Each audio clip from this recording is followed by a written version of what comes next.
반갑습니다. 성도 여러분, 한가람 아침 묵상에 오신 여러분들 환영합니다. 오늘은 사도행전 20장 1절에서 16절 말씀 함께 살펴보겠습니다. 소요가 그침에 바울은 제자들을 불러 권한 후에 작별하고 떠나 마게도냐로 가니라. 그 지방으로 다녀가며 여러 말로 제자들에게 권하고 헬라에 이르러 거기 석 달 동안 있다가 배 타고 수리아로 가고자 할 그때에 유대인들이 자기를 해하려고 공모함으로 마게도냐를 거쳐 돌아가기로 작정하니 아시아까지 함께 가는 자는 베레아 사람 브로의 아들 소바더와 데살로니가 사람 아리스다고와 세군도와 더베 사람 가이오와 및 디모데와 아시아 사람 두기고와 드로비모라. 그들은 먼저 가서 드로아에서 우리를 기다리더라. 우리는 무교절 후에 빌립보에서 배로 떠나 닷새 만에 드로아에 있는 그들에게 가서 이레를 머무니라. 그 주간의 첫날에 우리가 떡을 떼려 하여 모였더니 바울이 이튿날 떠나고자 하여 그들에게 강론할세 말을 밤중까지 계속하매 우리가 모인 윗다락에 등불을 많이 켰는데 유두고라 하는 청년이 창에 걸터 앉아 있다가 깊이 졸더니 바울이 강론하기를 더 오래 하매 졸음을 이기지 못하여 3층에서 떨어지거늘 일으켜보니 죽었는지라. 바울이 내려가서 그 위에 엎드려 그 몸을 안고 말하되 떠들지 말라, 생명이 그에게 있다 하고 올라가 떡을 떼어 먹고 오랫동안 곧 날이 새기까지 이야기하고 떠나니라. 사람들이 살아난 청년을 데리고 가서 적지 않게 위로를 받았더라. 우리는 앞서 배를 타고 아소에서 바울을 태우려고 그리로 가니 이는 바울이 걸어서 가고자 하여 그렇게 정하여 준 것이라. 바울이 아소에서 우리를 만나니 우리가 배에 태우고 미둘레 내려가서 거기서 떠나 이튿날 기요 앞에 오고 그 이튿날 사모에 들르고 또 그 다음날 밀레도에 이르니라. 바울이 아시아에서 지체하지 않기 위하여 에베소를 지나 배 타고 가기로 작정하였으니 이는 될 수 있는 대로 오순절 안에 예루살렘에 이르려고 급히 가미러라. 자, 우리가 어제 19장에서 에베소에서의 승리와 대적을 함께 우리가 살펴봤습니다. 은 5만이나 되는 마술책을 다 팔며 예수 믿기로 작정하는 사람들의 무리가 있었던가 하면 이 영적인 큰 승리 뒤에 데메드리오라는 사람이 자신의 수입이 줄고 자신의 업이 천해진다라는 마음으로 에베소 사람들을 끌어들여 소동을 벌이면서 군중 폭동을 일으키기까지 하며 바울을 대적했던 사건이 있었죠. 이 일로 인해서 바울은 그곳을 떠나서 에베소를 떠나 이제 20장 마게도냐로 옮겨올 수밖에 없었습니다. 이런 큰 승리 뒤에 오는 이 큰 대적은 아마 바울의 마음을 굉장히 무겁게 하고 좌절을 느끼게 할 수도 있었을 겁니다. 얼마나 낙심이 되었을까요? 내가 큰 승리를 경험하면서 되었나라고 하는데 알고 보니까 그게 아니라 무너지는 또 대적을 당하는 온 그 시민들이 에베소 시민들이 다 자기를 대적하는 것 같은 그런 어려움을 만날 때 우리는 아마 낙심하게도 되고 많이 마음이 무너지게 될 것입니다. 바울은요 바로 그때 20장에 보시면 마게도냐로 돌아가는데 거기에서 4절에 보면 많은 제자들을 만나게 됩니다. 베레아 사람 소바더를 만나고 데살로니가 사람 아리스다고와 세군도, 더베 사람 가이오와 디모데, 아시아 사람 두기고와 드로비모 이런 사람들을 만나면서 이 제자들이 바울을 드로아에서 기다렸다는 거죠. 왜? 이 곳곳의 사람들이요 바울이 온다는 소식을 듣고는 모여들었습니다. 바울을 위로하고 격려하기 위해서겠죠. 이 사람들을 보는 순간 아마 바울은 마음에 큰 위로를 받았을 것 같습니다. 이들이 어떻게 이렇게 한자리에 한 시간에 모일 수 있었을까? 기록되어 있지 않아서 우리는 이유를 모르지만 아마도 하나님께서 이들에게 특별한 기회로 불러 모아서 바울을 위로하라. 마치 그렇게 말씀하신 듯 함께 모인 것 같습니다. 이유야 어찌되었든 이 사건은 낙심하고 힘들었을 바울에게 아마 큰 위로가 되었을 거라고 생각합니다. 왜 우리 선교사님들에게도요. 우리 파송교회 성도들이 찾아만 가줘도 그냥 만나주기만 해도 그들의 마음에 큰 위로가 있고 기쁨이 있잖아요. 고향에 온 것 같고 감사와 기쁨이 넘치고 아마 바울도 지금 그런 마음으로 이 제자들을 만났을 것 같습니다. 보면서 이들이 바로 내 상급이고 열매다. 아마 그런 마음 아니었을까요? 이 데살로니가에서, 베레아에서, 아시아에서, 더베에서 곳곳에서 내가 복음 전할 때 믿고 구원 얻은 이 사람들 하나하나가 와서 바울을 격려하고 위로할 때 하나님은 이 일을 통해서 일꾼들을 격려하고 위로하고 계심을 봅니다. 성도 여러분, 우리는 사실 별것 아니고 내가 만나고 내가 격려하는 게 무슨 큰 힘이 될까라고 생각할지 모르지만 한마디가 일꾼에게 얼마나 큰 용기와 위로를 주는지 모릅니다. 참 보고 싶었습니다. 이 한마디가 그 사람으로 하여금 내가 그래도 사랑받는 존재구나, 내가 필요한 존재구나 라는 생각을 하게 한다면 그 사람의 삶의 이유가 될 것이며 힘이 될 것이며 큰 위로가 될 것입니다. 성도 여러분, 누구를 만나든 여러분이 위로자가 되시기를 바라고 바울을 위로하는 이 제자들처럼 여러분의 존재가 위로가 될 수 있는 그런 믿음의 일꾼들이 되시기를 소망합니다. 그런데 이렇게 함께 드로아에서 모여서 만났는데요. 이들의 만남이 얼마나 기뻤겠습니까?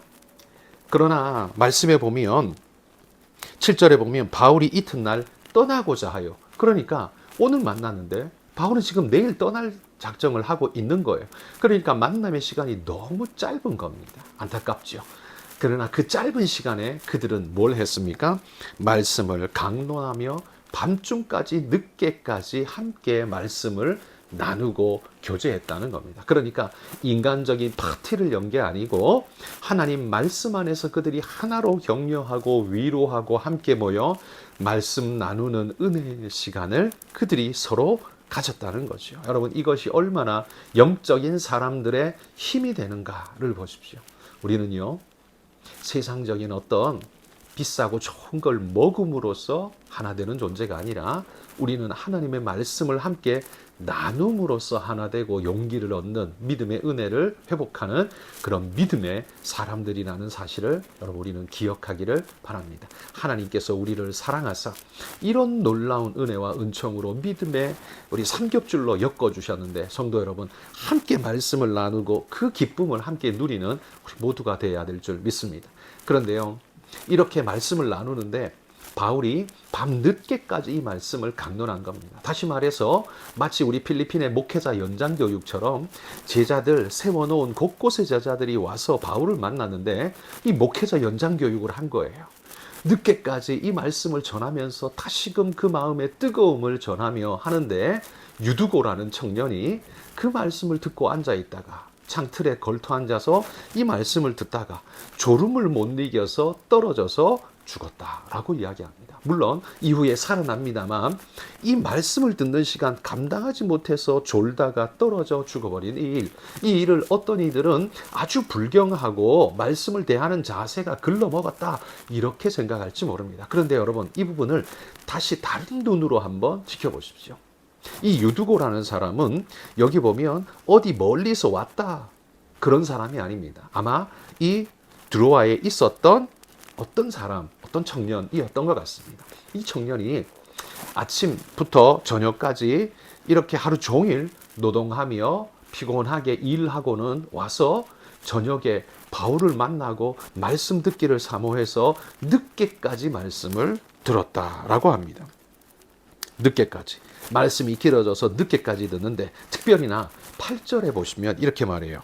우리가 모인 윗다락에 등불을 많이 켰는데, 등불을 많이 켰다는 걸 강조합니다. 이 글을 쓴 누가는 의사로서 박식한 사람이었고 이 등불을 많이 켰다는 것이 산소 소모가 많고 거기 모인 사람들이 많은 산소를 잡아먹는데 뿐만 아니라 등불까지 많이 켜서 아마도 늦은 시간 졸리죠? 그 다음에 산소 부족으로 졸음이 빨리 몰려와서 유두고가 이렇게 졸 수밖에 없었다는 것을 은근히 우리에게 설명해 주고 있는 것 같습니다. 그러니까 우리는 이 유두고를 볼 때 정죄하고 판단하기보다는요, 그 힘들고 어려운 하루의 일과를 마치고 늦은 시간까지 말씀을 사모하여 모여서 그 말씀 듣기를 사모하여 그 말씀의 현장에 있기를 원하고 있는 우리 유두고, 그런 유두고로 바라봐야 하지 않겠는가라는 겁니다.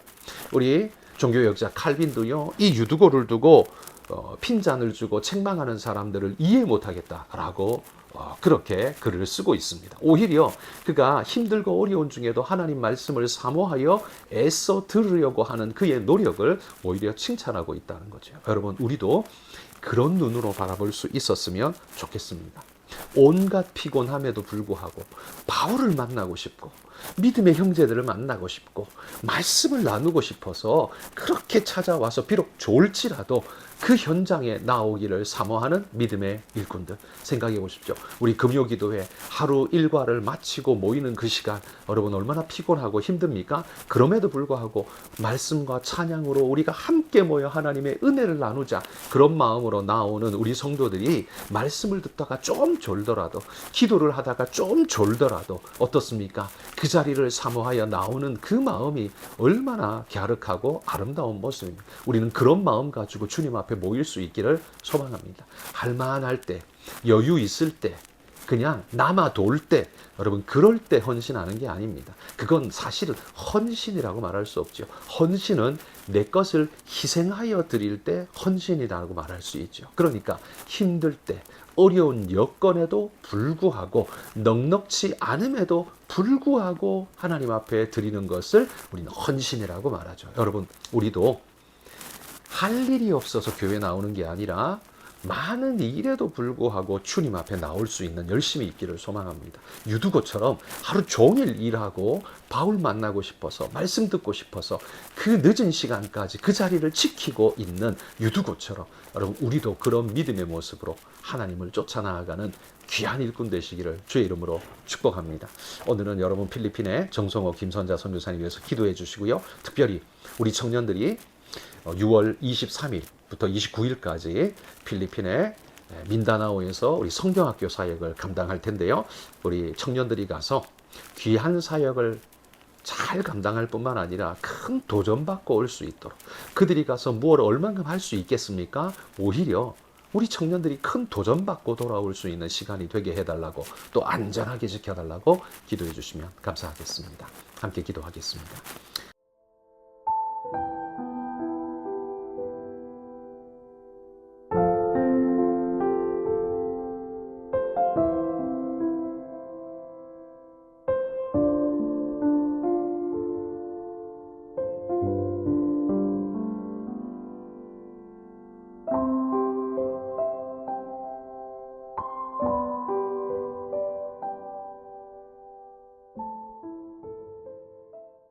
하나님 감사합니다. 오늘 유두고가 주님의 말씀을 너무나 사모해서 바울을 만나고 그 말씀 듣기를 사모해서 피곤한 육체를 이끌고도 주 앞에 나온 것처럼, 하나님 우리도 주님 앞에 그런 마음으로 달려나가는 헌신된 충성자가 되도록 하나님 인도해 주옵소서. 시간이 남아 돌아서 주님 앞에 나오는 것이 아니라 시간이 없어도 그것을 쪼개어가며 주님 앞에 나올 수 있는 믿음의 일꾼 되게 하여 주시고, 나의 가장 귀중한 것을 주께 드림으로 하나님이 나를 귀히 여겨주시고 복 주신 것을 믿고 주님 앞에 나아가는 그런 믿음의 일꾼이 되도록 하나님 오늘도 우리 성도들을 붙잡아 주옵소서. 이 하루 주님 앞에 기도하는 모든 시간, 하나님 말씀을 묵상하는 모든 시간에 함께하여 주시고 우리의 모든 일생 속에 역사해 주시기를 사모하며 예수님 이름으로 기도합니다. 아멘.